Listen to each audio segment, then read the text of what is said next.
Hey everybody, welcome to the Stock Car Spectacle Martinsville review.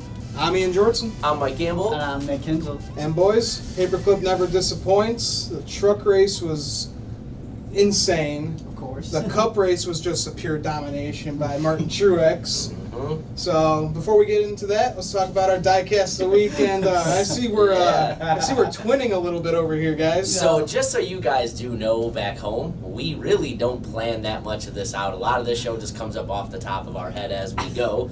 As you can see by neither one of us communicating what our diecast of the week was going to be. So, little buddy, I'll let you go first. Well, I've actually had this car on the show before, but in honor of it being the Texas race weekend, I brought the 2011 number 16 Ford Mustang. Trevor Bayne gets his first NASCAR Nationwide Series win, and he just didn't do it. He had to work for it. On the last restart, he restarted behind Carl Edwards and Denny Hamlin. And Carl Edwards didn't get the best restart, and all of a sudden, here comes Trevor Bayne, and he battled those last 7 laps, and Denny was catching him on the last lap, but Trevor prevailed, and so he gets his first his first Nationwide Series win.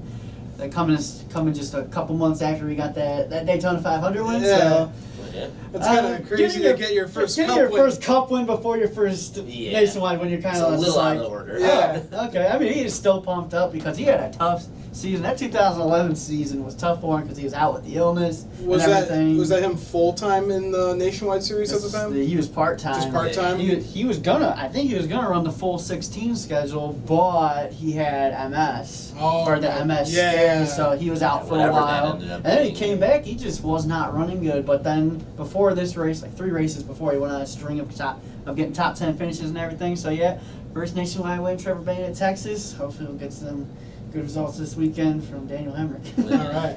So I'm going to go on a crazy other limb because I brought a car totally different. It's a 2011 Trevor Bayne Texas win car. Whoa. No, guys, they're almost the exact same thing. The only thing that makes mine and Nick's car is different.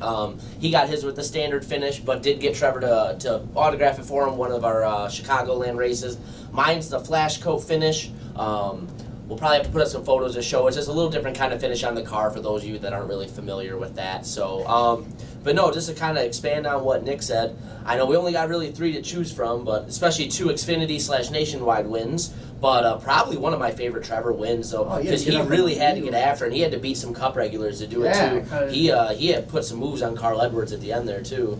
I believe he got, by winning this race, I believe he got Ford's 200th win in the Nationwide Series at that time. I think so, yeah. And they were like, well, Jack Roush was probably thinking he was going to do that with Carl Edwards, not Trevor Bayne. Yeah, Carl was in the 60 car. But he had to get up on the wheel. That was exciting to watch. I remember turning that race on because I was still getting into NASCAR. Yeah. So I was like, oh, I'll just watch this race.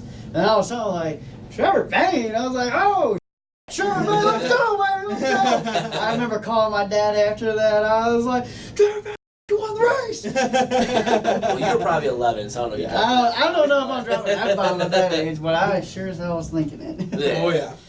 All right. So for my diecast of the week, I had to bring out my Noah Gregson's Switch 124 car.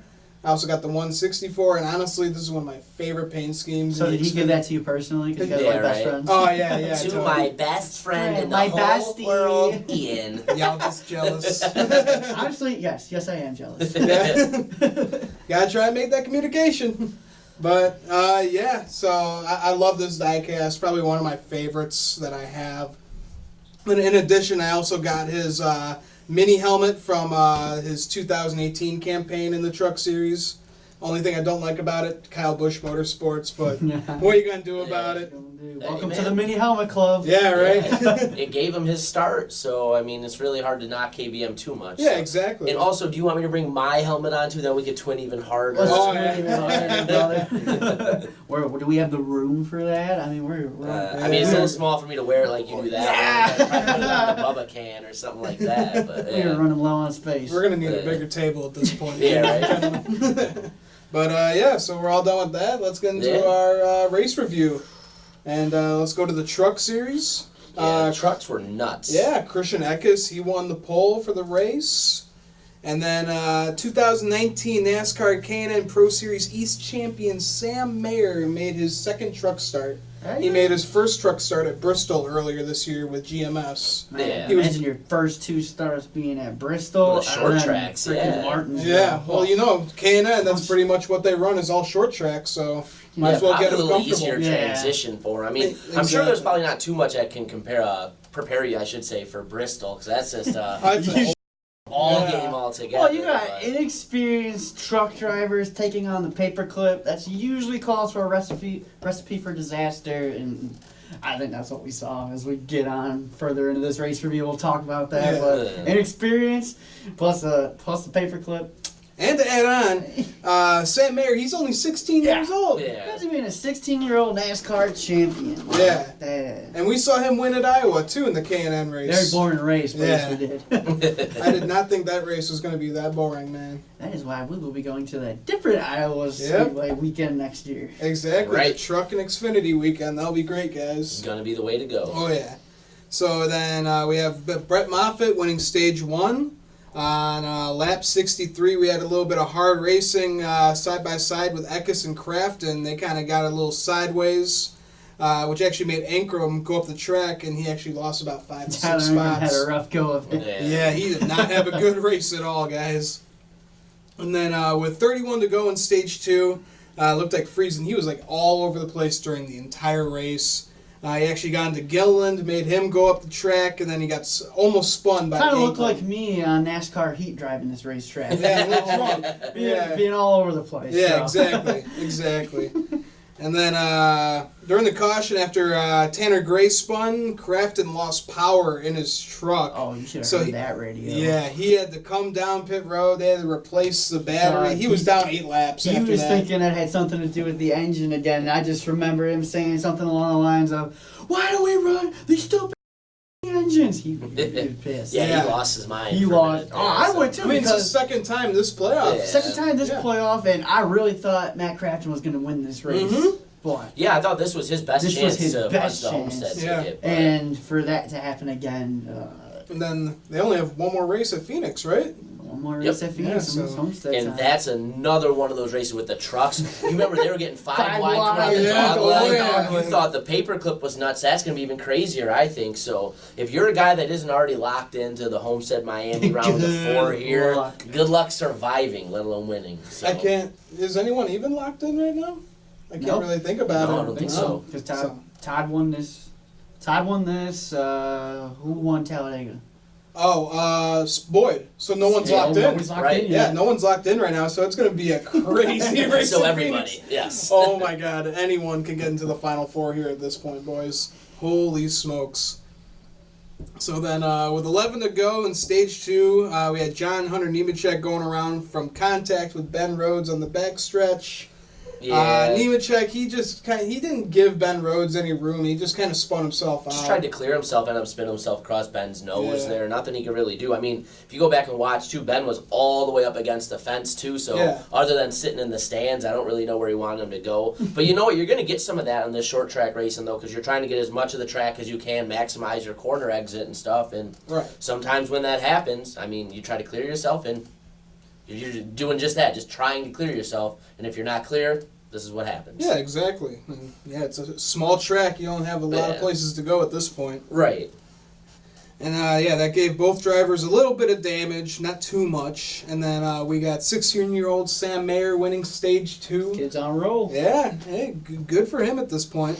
Then lap 115, the 44 of Jeb Burton gets spun by Natalie Decker. Of course, boys. Everybody see that one coming. Yep. And it causes the small big one at the track. Yeah. I think, what is that now?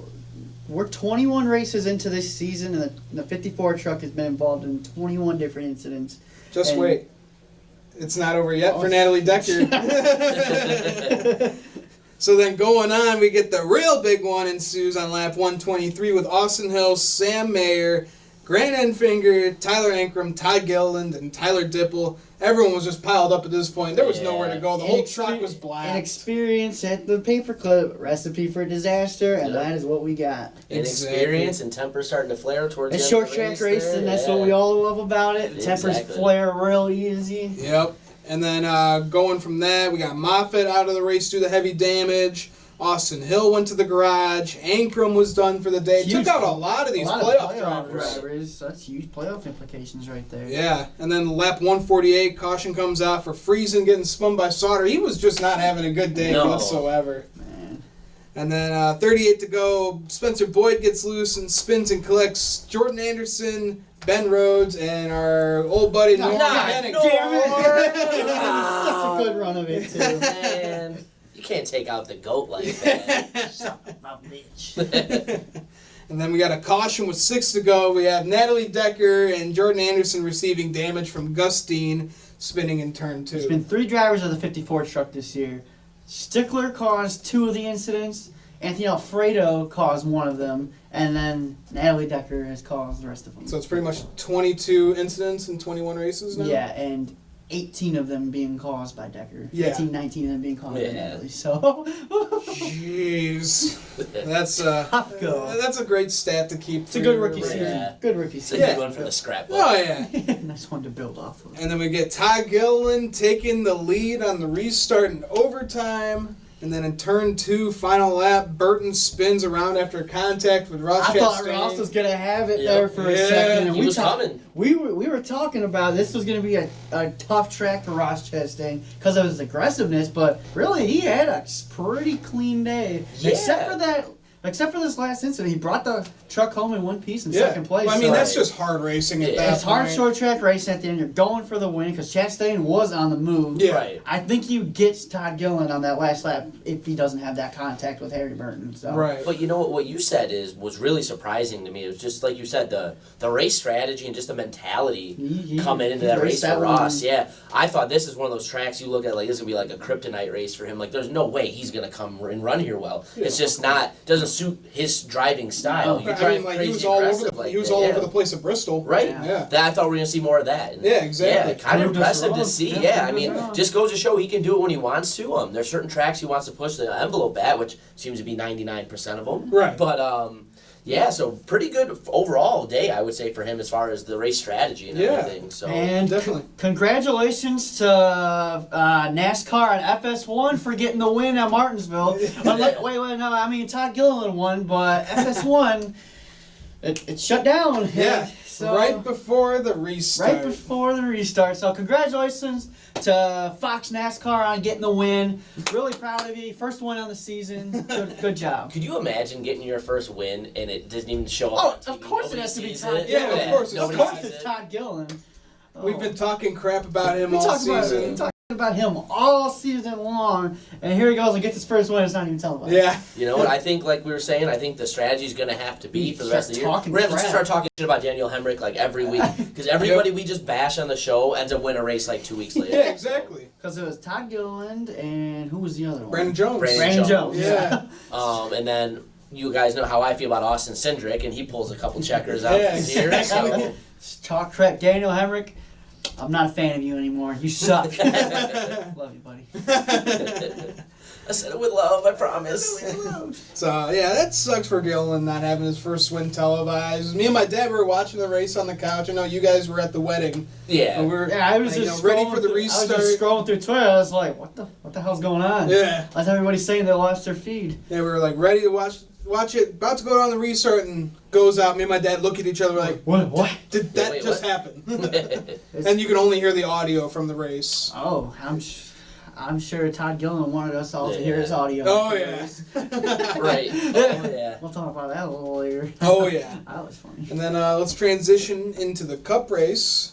We got, oh wait, no, should we do lightning round questions? Oh, yes. Yeah, let's just Forgot lightning about round that. questions. Let's do some lightning round questions, ladies and gentlemen. Okay. So, Todd Gilliland gets his first win of the year. And then his emotions get to him a little bit. he was talking about his boss there at the end, saying, Kyle Busch, you can stay in your fucking motorhome.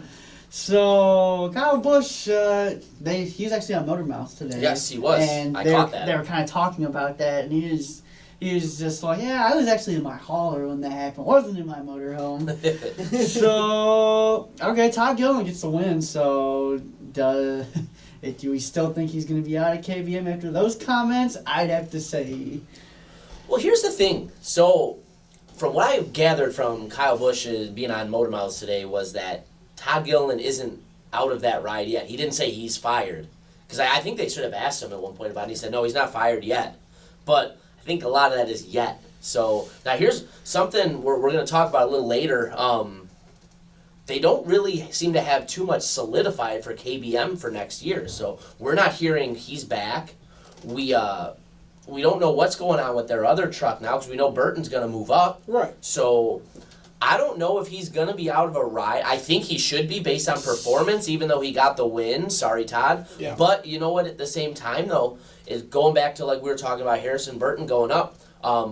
Who would you put in the car otherwise? I think it's going to be a lot of the same situation. Who else are you going to put in the truck here that's going to be able to compete in that The only equipment? one I've heard is that Christian Eckes is taking one of the KBM trucks. Probably going to be the 18. I've heard that, but not confirmed. So yeah, that's a big rumor going around now too. So Just have to see. Yeah, I think Todd Gilliland. I think after those comments, I think that kind of told it's really us not that the it's best thing pretty much to call out over. your boss like that when your performance has been pretty Right. dog all year. So. So I think after those I know comments, the emotions got to him. Yeah. The emotions had to get to him because Todd Gilliland has had a terrible season. He's had kind of a really bad run here Right. these last 2 years at KBM, so I'm sure getting that first Yeah. win. And Kyle Busch he's no stranger to talking about his truck program. yeah, I Like mean said earlier we've this heard it season, all year. He's said yeah. so many bad Multiple things about his times drivers. coming his into truck this program's a incident, 2 out of so- 10, so Yeah. for Gilliland to get the win, I can see where those emotions are coming from. He's shutting up the haters at that Yeah. point. Exactly. Well, there's a couple ways to look at that too, and like I said too, I kind of feel for the kid too. It's like you get this big win. You're young. He's still a teenager, isn't he? Isn't he like 19 or did he just turn 20? He's a not young really guy sure though. what his age He's a is. young guy though. Yeah. He's easily sub 25, so he's still growing and maturing as a person. Yeah. 19 years old. Yeah, see, 18. you get a huge win in a situation like that, and all anyone's talking about is the first thing that comes off your mouth, and a huge incident where your emotions are coming out before your brain can filter what's coming out of your Right. mouth. So, kind of feel for him. I played sports a lot growing up, and if I would have had a microphone on me every time I was in a high emotion situation, I'd probably been in some trouble myself. Right. So, but the other part of you got to look at too is like, okay, so what if you're a future employer, Todd Gill, and you're looking at a situation like this? Is this something that comes up again in the future? He doesn't like you criticizing him, and this is what you hear on the radio after? Is this something that could be deemed as like, something indicator for the future? So, Right. It could be. I think kind of it's tough to say. I think it's just everything that Yeah. he's been through this year, all the hate that he's gotten Yeah, from his boss, basically, and from all the fans. What I don't like is that he apologized for it. For me personally, like, I agree there. I don't like that he Yeah. apologized. I agree. Be a man. You got your first win, man. This guy's been talking crap about you all year. You got the win. He might be your boss, but I kind of took that as a soft move for him to apologize. I get why he did it. Right. He did it for his PR rep. A probably told him to do it. and- Right. Yeah. So, but I kind of don't like that he apologized. I'm going to go out on a limb Yeah. and say maybe he did feel bad about it because, like I said, it's probably one of those things he said it before he thought about it and wanted to take the words back. But at the same time, if you're going to say something like that, I'd like to see you own up to it. Own up but to I'm it. also going to say, too, a lot of that probably wasn't in his control, too. I'm sure he was Yeah. strongly asked to apologize would be my guess. But, Yeah, probably. Would have been really cool if they would ask me, I said what I said. what I man. said, man. That would have been crazy. Right. That would have been crazy. But So. yeah, I think those words that he said over the radio pretty much was an indicator that he's going to be leaving because I'd agree I there. feel like in his mind he knows that he's done after the season with KBM. I mean, and he's everyone got- kind of he's knows. gonna go drive one of Daddy's trucks. Yeah. Oh he'll yeah, go I mean drive yeah, for- his dad's got a truck, so he's like, you know what, fuck it, stay in your fucking motorhome. So Man, yeah, I think that's the most you have to bleep yourself in When I- all of our episodes. probably Yeah, it's 2 in a matter of 3 seconds. Yeah. Because when I first heard that on Twitter, I was like, "This isn't real." Like, Yeah, that's what I this is said. fake. And then like Yeah. Bob Hockers tweeted it, or like Jeff Gluck tweeted it. I was like, "No way, Todd, you motherfucking dog." I saw it for the first time, and it was a Bob Hocker's tweet, and I started looking because there's that fake NASCAR on Fox. It always has those Yeah. outlandish things going on. I'm looking I like, blocked them. man, somebody finally got a fake Bob Hockers on here too. And I'm like, oh nope, blue check. This is real. Yeah, for real. Holy Good for you, I Todd. talk crap about Gillen on this show all the time. I might have to root for Todd Gillen Yeah. after that one. yeah. You know, it's one of those things. It's one thing you call out one boss, but you're calling out Kyle Busch and you're telling him to stay in his motorhome? Ooh, that takes some Yeah. balls there, buddy. Oh yeah. Yeah, that was. I still don't believe it. I mean, good for him. The Yeah. boys, he's been hungry all season. He finally got it, and now he knows what it's like to be a winner in the NASCAR. In the 3 big NASCAR series. In the National Series, Yeah, exactly. That's Exactly. it's a big deal. It's a big deal. The other thing I don't like about it, though, too, is you get to a point now where he just got his first win, and it's almost overshadowed because of this. So the win should be the big thing. Yeah. So, but you know what? It is what it is. Good for him. I'm excited to see what ends up happening with him next year now. So Yeah. I just get some monkey off his back. He's Yeah. gonna start running really well. yeah, exactly. Yeah, we'll see, because nothing's been said yet about his future. He might have another season. Who the hell with KBM? Who the hell knows? Right? Exactly. Yeah. All right, what do you guys got for lightning round? All right, so we're coming into Phoenix, or ISM, whatever you want to call it. It's like we were saying, it's a track with the reconfiguration a couple years ago. You've got that crazy dogleg turn where you can go down into the flat. Mm-hmm. There's a lot of opportunities for a lot of craziness right here. One thing I'm banking on coming into this race, I think we're going to see a non-playoff driver have a huge factor in the race. If you guys were betting men, who are you putting your money on outside of the playoff 6 to be the winner at ISM? I have to go with.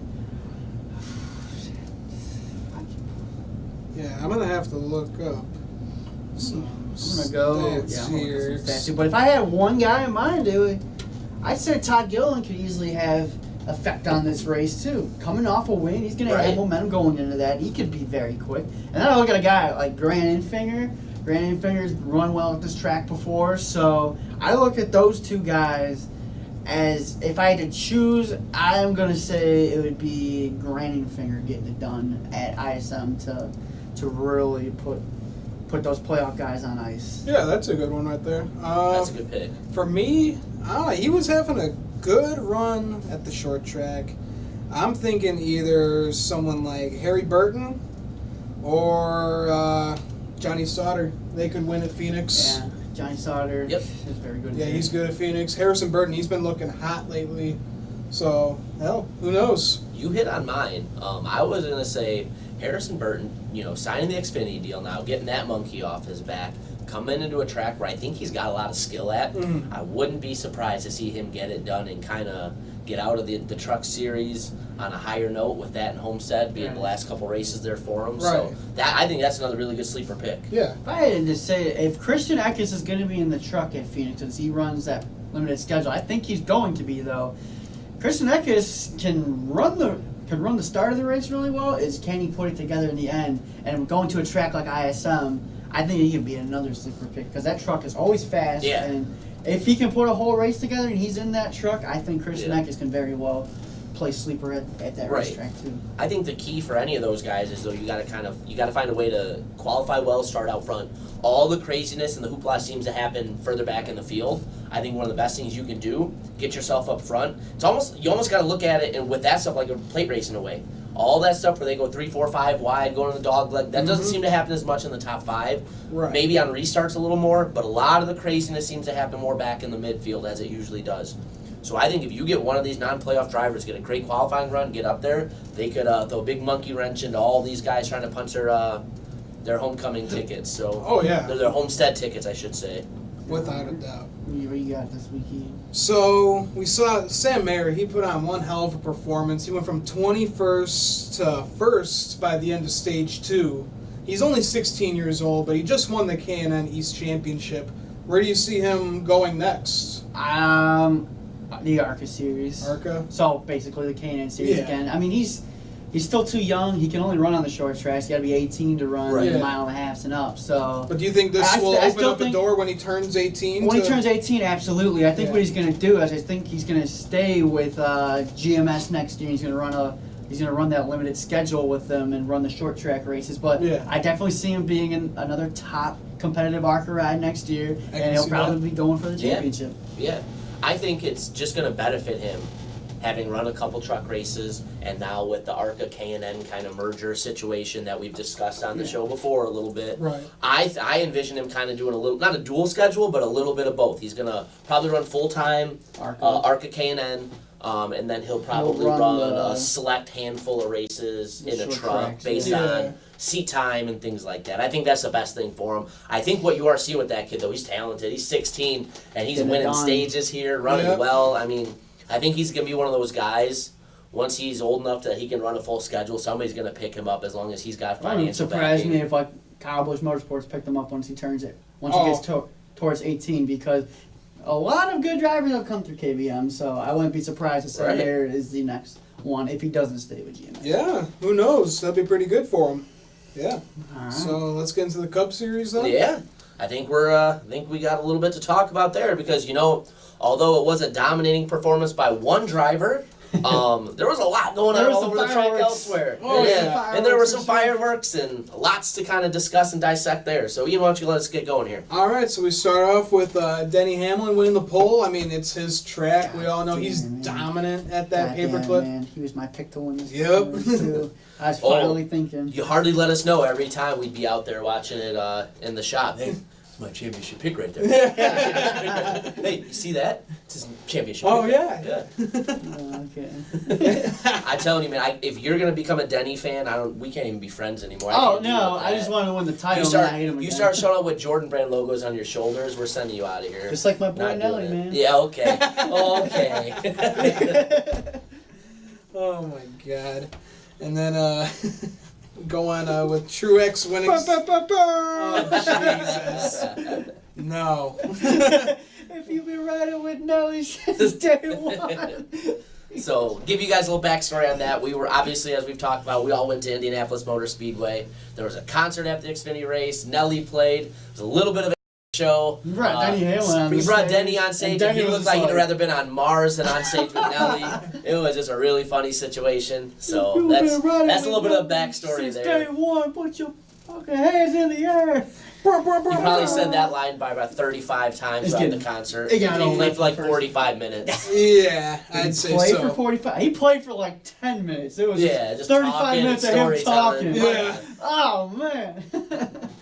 All right. Yeah, we've already given that more time than this one. Let's get back to the nitty gritty here. All right, so we got Truex. He goes on to win stage 1 and 2. Those stages were pretty quiet. Nothing really much going on there. And then lap 366, we see Hamlin. He gives Kyle Busch the bumper in turn 3. Gets Kyle a little loose. He goes up the track, and Busch gives him a bump short back. Track racing. That's short track racing. I thought you saw, this is kind of a recurring theme you saw. You had two guys who were teammates, but also playoff drivers, racing each other pretty rough. We go a little later in the race, too. There was a point where Logano raced Blaney pretty damn rough, bumped him 5 or 6 times. And then, a little later in the race, not a playoff driver, but another fast guy, Keselowski gives Blaney What's the old Martinsville saying? What's the old Martinsville saying? Bump you once, I'm there. Bump you twice, you better get out of the way. Bump you 3 times, you're going around. Well, I think that applies for a lot of drivers, except for a dirty driver like Joey Logano, especially when it's your teammate, but we can just dissect that later. Hey, man. Yeah. It's all on the line, brother. And then William Byron, man, he was bad fast He's near having a the career end. day here at Martinsville. He gave Truex a run for his money fighting for that lead, man. I really thought he was going to take it, but no one can stop Truex. This one, he restarted on the outside a couple times, and he restarted right behind Truex. You're going to have to get some incredible launch. Right. Just not going to happen. Yeah, he just had Well, this dominant of cars Truex had leading over 450 laps in the race. Yeah. Because these past few years, Truex, he's really figured out the paperclip, man. Yeah, he had the best car. I would say the only one who was even close before the axle break was Chase Elliott. Chase looked really fast. He could put that car anywhere on the track. I was worried about. I was talking to another one of my buddies in like a Facebook group. I was almost worried he was going to get lapped having started that far back. There was a lot of traffic and rain up there, and he made it just a non-issue. It was like you blinked and he was in the top 10. Right. So that's tough to do there. It's not starting in the back of the mile and a half where you can pick up 20 spots and clean air like that. Back to Truex, he's really figured this place out. He could have damn near won the last 3 fall races at Martinsville. We had this one last year with the Logano incident, and the year before that, it was him and Kyle Busch coming in the checkers, and Kyle Busch got it. So he really figured this place out in the fall. So. Yeah, exactly. Never won at the good old Martinsville before either. Yeah, so now it's officially Martin Truexville. Yeah. Officially. Well, you remember it wasn't that long ago we were talking about how he could only get it done a mile and a half. He could win on a short track. His whole 2017 campaign, that was all a mile and a half. Yeah. It was crazy. So I'm not a big fan of Martin Truex, but it's kind of nice to see him rounding out, Good you know, wins, his resume. Too. Yeah, he's not So, just winning at one right. specific kind of track. Yeah, it really helps your legacy as a driver and a champion. So God forbid he does go on to win the championship. It's not like you can just say he had this big advantage of the mile and a half, and that's what got him Yeah, here. right. He's winning Right. everywhere. 7 wins on the season, and this one was as dominant a performance as you're going to see. So, yeah, really, even as a guy I'm not a fan of his, really impressive day for him. So Right. I didn't have him going to the championship. Yeah, there was a time this year where Truex was ice cold. I was just like, all right, he's out in the big three. But Yeah, those Right. summer months. the summer months, it's really just cold. yeah. But then once the playoffs started, he was right back on track. Right. He won 2 races in a row. He won Vegas and he won Richmond, right? Vegas and Yep. Richmond. Yeah, Vegas and Richmond. So, man, he knows how to get it done at the right time. Exactly. Yeah. And then we got with 139 to go, Almirola gave Kyle Busch a bump in turn 3. Kyle returns the favor by getting into him, causing them both to wreck, and they wrecked Johnson and Priest as well. Who'd you Yeah. pick to win this race, Ian? Jimmy Johnson! Don't remind me. I loved Almirola's post-race comment saying, well, we got 3 weeks to go, and I'm going to give him hell. Yeah. Yeah. And then Kyle Busch was like, bring it on. Bring it. He's pretty much just like, bring it. Yeah, okay, sounds good. Good. And then 44 to go. We got Denny Hamlin. He puts Joey Logano into the wall coming out of turn 4, giving Joey some damage. And then, you know, Joey's coming around the track. He's got a tire down and just eventually spins Hey, are around. those 2 friends? Yeah, besties. Yeah, best friends. Stood up to each other's weddings. They love meeting each other at short tracks. Kids' middle names are named after each other. Just the best of friends. Oh, yeah. So, yeah. Oh, I'm not, to go back to that one though, I'm not really sure not too- what like Denny saw or what was going on there, because he pushed Joey, and I'm far from one to be making excuses or anything for Joey Logano, but he pushed him all the way up the track, all the way up against the wall, and then this kept going. It's like, I don't know if he was trying to accordion his car all the way in or what, or he just didn't see him. I don't know how That he was could, just a straight but, up, that's another NASCAR heat Nick moment right there. I'm just Yep. going to shove you up the track, Yep. get my position. Yeah, I'm using tired your of racing opponent as you. the wall, I'm basically. tired of racing. Yeah. You. That's pretty much what he said in his post-race interview. He's like, yeah, I was just trying to get as much racetrack as I could. Like, dude, you just shoved There's him no to the more wall. racetrack, yeah. There's no Yeah. more racetrack. You want him in the second row? Yeah, right. Yeah, so just, I don't know, just hard racing. I mean, these boys are fighting for a championship here at this point. That's Martinsville, my man. Yeah, Yep. gotta love it. I saw some dumbass on Twitter today saying, "Oh, please get short tracks out of the playoffs. They're ruining it." Like, Yeah. are you on crack? What the I hell? think you're. I'm not one to kind of deter anybody from watching the sport, but I think if you're not liking short track racing, you really don't get like the essence Yeah, of what NASCAR. are you Like, doing? come on, man. That's So the those grassroots. Martinsville's one of the best races every Yeah, year. short track. You know, this one I thought was a little marred because Truex absolutely dominated. So like Yeah. the winner was It's a a foregone thing that conclusion. happened. But there was so much going on in this race. If you're not entertained and you don't think that belongs where everything's on the line, dude, what are you watching? Exactly. It's Yeah, yeah, Martin- that's what you gotta look for. Martin Truex goes on, gets the win in the championship for. Yep. Rest in peace to our brackets, because Yeah. none of us had him moving on. We're None all of going us. to be wearing Natalie Decker gear in Daytona next Watch year. us all tie. God. Well, I'm already Yeah, down. he's in it. already down. Yeah, So. because I didn't put Truex in mine, and I got Keselowski in my final 4, so I'm pretty much So 2 of your picks are going to be. Well, wrong. you know what, buddy? I could be right behind you, though, because I got good old Chase going to my Final Four, and he is in the most must-win situation of anybody by yeah. far. Yeah. I think everyone else was going to have a feasibility to point their way in with a little bit of fortune. Not Chase. Yeah, So he's gonna pretty have much to in a bring home must-win at checker. this Yeah. point. You know, I mean, yeah, he can get it done in Texas. He's He's pretty 44. good at He's mile and a 44 halves. points out right Yeah. now, pointing his way in. He's got some work to do. Yeah. So yeah, I mean, it's just crazy racing. But for my lightning round question, seems that the 2019 Aero package has been really good to some racetracks. This one not so much. And here's what I'm gonna say: it was impossible to pass. Yeah. Yep. Impossible to pass. We saw it in the spring. Both Martinsville races were dominated. Brad Keselowski led over 400 laps in his spring Martinsville win, and Martin Truex leads 450-something laps in his Martinsville win. So, are they going to make changes to this package for a track like this? Because Martinsville scored a 56% on Jeff Gluck's Yeah. wasn't a which good is race, low. which is low for a Martinsville Yeah. race. Yeah. We're expecting at least 70s, 80s for something like For that. Maybe playoff races? maybe even Yeah. 90s if it's that good. But is it possible to pass the leader? Right.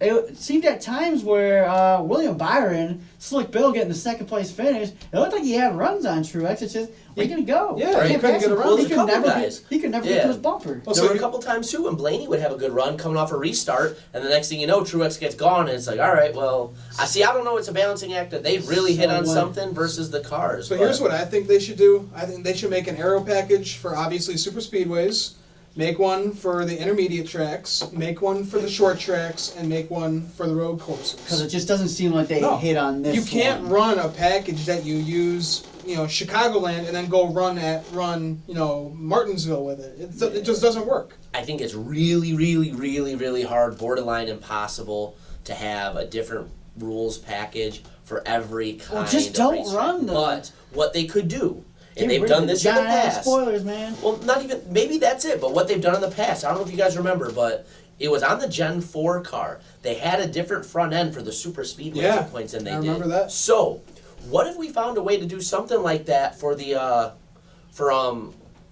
for the short tracks then, where you got guys going to, maybe it's a smaller spoiler, That's maybe they get the splitters up off the ground a little bit, Right. get some That air seems under like the cars. a lot of people were complaining Right. about the spoilers being used for this Martinsville race. Yeah. But do I think they're going to do anything? No, for one reason and one reason only. We've got one season left with this rules package before the next generation car comes in, so they're probably not going to do too much No, there. It just sucked However, to see. one thing would have been awesome too. Maybe they didn't. I just didn't notice it. Did you guys hear anything about them putting any traction compound down on the high lane? They It did did not not. look like it. No. I don't remember hearing I anything do about know it. that they And are I think it putting- would have been nice to I do it. do know Yes. they're putting the traction compound Right. down for Texas and Phoenix, Oh, but really? they did Right. not put any traction compound down for Martinsville. Are So they maybe doing that's that? something. Are they doing that Right. for Homestead as well? I don't know yet. Okay. All Bob Popper said was for the next two races. I mean, Homestead is that preferred high line. Yeah. but Right, I yeah. feel like you can still run the bottom there and be semi-competitive. But Yeah. Yeah. I don't know. I don't know. We'll We'll see. see when we get Yeah, there. because but sometimes they make that Yeah, decision maybe- like a few days beforehand, Yeah. like they did at Bristol. but Yeah, maybe that's a what little they can unfair, do but- is, if they're not going to change the spoilers or anything, maybe put some traction compound up there so we can Right. get two lanes going here. Yeah, exactly. I think the big problem was with this package, with the downforce and everything they went for with this rules package for this year, next year, was they had such big complaints against guys getting clean air in the mile and a half, and they were gone and be winning race by 4 or 5 seconds, as we talked about with Truex earlier in 2017. I think they compensated so much with that's where this rules package leaned. So the mile and a half races have been better by and far in terms of entertainment this year, but then you go to see some of these other tracks and it kind of loses its luster a little bit. Right. Richmond, you saw it. Here you saw it. I think it's helped in some of the plate races because going to the tapered spacer, the air's not as turbulent, so the cars can move a little faster. But like I said, there's a lot of other tracks too where it doesn't help. I don't think it was super great at Bristol. There wasn't as much passing as you'd normally see in a Bristol race, in my opinion. Right. So I think they just overcompensated. NASCAR's got to be really careful with this next Gen Next car that they're working on to try to hone in to what's the best thing for the overall, not just the mile and a halves, not just the short tracks or the road courses or super speedway, what's going to make for the best racing as a whole.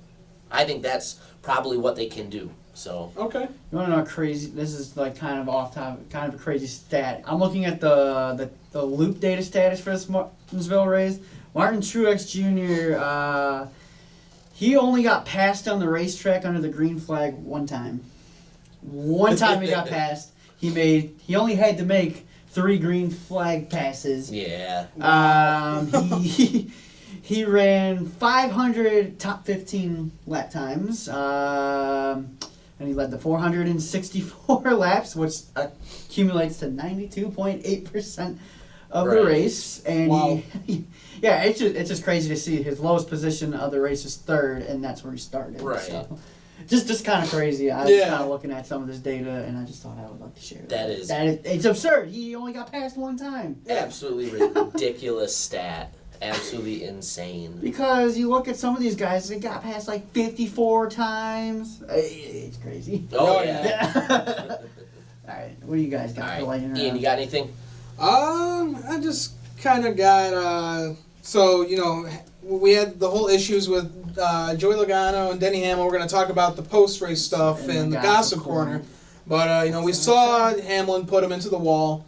Do you think there's going to be any payback? Oh, hell yeah. Between those two, no doubt. No hell doubt. yeah. If so, Joey's not where? Well, I think you got to do it at Phoenix. If those guys are both going for that last spot, you better believe Joey Logano ain't going to be afraid to put the bumper to Denny Hamlin. But same thing, Denny isn't going to roll over like that. No, so not at all. Denny Hamlin's going to make it really tough for Joey to do it. And I still think Denny Hamlin could pull something on Logano too. If they're like bumping fenders during the race, Denny could get pissed off and just say, had enough, goodbye. Yeah, but absolutely there's going to be some sort of payback because Joey Logano's pissed. Right. Yeah. Absolutely. I agree 100%. The way I'm looking at this right now, obviously Truex is locked in, especially like a guy like Joey Logano. Like, he could conceivably point his way out right now. So, like I said, you're looking at a couple situations like Phoenix. I don't know about Texas so much because that track, especially 1 and 2, is already super treacherous as it is. Right. I can't really see it being something that happens there per se. But like you said, if I'm Denny Hamlin and I'm not locked in to the championship 4, you're going to do what you got to do to get to Homestead, especially in a situation like that where there's no love lost. Right. I mean, you got to do what you got to do. Especially, I think it's going to be like almost like a double banger for him then if he does something like that and it costs Logano a championship 4 run. Right. So Yeah, you best believe Right. it's going to be something. Yeah, just like, how Chase kind of gave Denny Hamlin, he kind of put him in the wall at Phoenix after the whole Martinsville thing. That's when I just first don't be started earning a surprised. lot of respect for Chase Elliott. Yeah, Don't be same surprised. here. Don't be I liked him because it was Bill's son, and then right after that I was like, this Yeah. kid's Right. he's gonna go places. Yeah. So All right. yeah, you got a lightning round question? Yeah, I Mike? do, and it's in that same kind of avenue, but a little different situation because it's got one playoff driver and not one non-playoff driver. So we already kind of talked about everything that happened with Kyle Busch and Eric Almirola. Right. Eric Almirola is usually in his career, from what I've seen, had a temperament of being a pretty level-headed driver. Doesn't get pissed off by too much. No, you don't really see him get Really any scuffles or anything. So he says he's going to make Kyle Busch's life hell in the last 3 races of the year. In your guys' opinion, is that fair or foul? I'll go first. I think foul in a couple ways because number one, I understand you got some bad blood from things that have happened in the past, but this goes back to one of the reasons like we've talked about in the past why maybe NASCAR doesn't need playoffs because you've got a situation right now where you've got a driver that's got nothing to do with a championship directly trying to impede another driver from winning a championship. Right. So Yeah. I like it from a fan's perspective because again I'm not the biggest Kyle Busch fan in the room. I don't think any of us are. So that makes it kind of funny. But at the same time, just looking at like the competitive integrity of the sport, I don't think it's the best look. Look, I don't think it's a good idea for him. I think it's going to give him a bad rep. Well, whether Kyle Busch is a good guy or the bad guy, Right. it's going to give Eric Almirola a bad rep because he's going to be trying to ruin a championship. Right. Look, That's you, not at fair. the end of the day, you don't want to be that guy that takes out a playoff contender. Now that you want to deliberately do it for the next 3 races, I got to go with the foul as well. But if he does try and do it, good luck. I hope you're ready to fight because Kyle Busch ain't going to take too kind of No. that. Yeah. Neither is his crew chief or his crew. So if you're going to do it, just get ready for an ass whooping because... Exactly. And to piggyback off of that, that's one of the things I do respect the hell out of Kyle Busch about. He's not going to pull a Joey Logano and tap you and run away He's and gonna then try to jump throw- behind he's you. gonna swing He's going at to come you. up there, get his nose right up in your nose, and gonna he's going to swing. throw fists. Yeah. He's not So, playing around. Just in like your the face. Vegas So, situation right. when he just ended up getting attacked by Joey's Right. pit crew. Right. So in that situation, yeah, if you're going to start shit with Kyle Busch, Yeah, this is know not what like, you're getting yourself Yeah. This into. is not like you started with like a Jimmy Johnson or something like that. Right. He's picking the rowdiest driver out there. The goddamn nickname is Rowdy. Yeah, there's a reason And you why. want to piss him off and try and deliberately take him out? Yeah, I I'm would gonna not laugh- poke that bear. I'm going to man. laugh because a couple of years ago, Danica Patrick tried to deliberately take someone out, but she missed and wound up taking herself out. So I'm just going to laugh if Almirola tries to like slow up and just go up the racetrack and try and get him, and he just misses and completely wrecks his car. Yeah. Who was that she was trying to take See, out? I don't think he's going to try to wreck him. I think what he's going to do, because I think that's just way too low class, but I think every chance that he can get to make Kyle Busch's life hell, as far as like Passing. little shit Like, okay, Kyle's trying to get a run in practice, so he's going to jump up in front of him so he can't get clean air. Anytime he's out there, he's going to block him. There's only all too that much. kind of stuff. There's yeah. only so little that Kyle Busch is going to let slide. Right. But if he feels like it's just keeping going, Kyle Busch Right. ain't going to be afraid to take you out, Right. man. Like, there's little these guys can do that people don't realize, too. Like, if you're Eric Almirola, Kyle Busch is probably going to out-qualify you, so he's going to pick his Yep. pit stall first. I'm picking the one right in front of him or right behind him every time just so I can talk with him. Yeah, just ruin his pit Yes. stops because pit stops really matter Exactly. in these races. Yeah. Exactly. You Or can he do all those little things like that he that could- just he could add up try- that you don't necessarily constitute wrecking a guy, but can really just make his life He hell. could He could try doing what Garrett Smithley did and taking the wrong line, slowing down. Yeah. You don't want to do that, man. Kyle Busch will whoop your ass. Yeah. Yeah, I would just say AA. Don't do it. Be careful what you wish for, my man, because Just- that is not the tree you want to go barking Don't up. don't turn into the bad guy. Like everyone Yeah. respects Eric Almirola. He's one of the nicest guys in the garage I'll tell you area. one guy who doesn't respect Eric Almirola, and it's this guy. Trevor Banks. Yeah. Yeah, they had their run-ins. Trevor Bain, I'm gonna kick your ass. After the Indianapolis race a couple of years ago, when Trevor was running dead last place, he took out Almirola. Ooh. Didn't you remember there was one point in that race too, because they got the pit road where there's like that strip of grass, and Trevor's tire like just went off onto the grass and kicked up turf onto his grill tire overheat. And he's like, he hit the one damn patch of grass on all this asphalt. It was actually really Not a funny. good race for us, Yeah. not by any means. Yeah. Yeah, not on our highlight reel, but Definitely hey. not. That was funny though. But I think that's it. yeah, I think that'll do us for the race review. Boys, got anything else to add? No, I think it was, even though Martin Truex dominated, I thought it was a pretty entertaining race in a Yeah. lot of different ways. Like I said, we still got a couple spots to punch on the way to Homestead, and I think there's a lot that can change. Yeah, exactly. So for the Stock Car Spectacle, I'm Ian Jortson. I'm Mike Gamble. And I'm Nick Kinsler. Make sure to follow us on Instagram, Twitter, subscribe to our YouTube channel, watch our previous videos, and make sure to watch this week's upcoming videos. So thanks for watching, guys.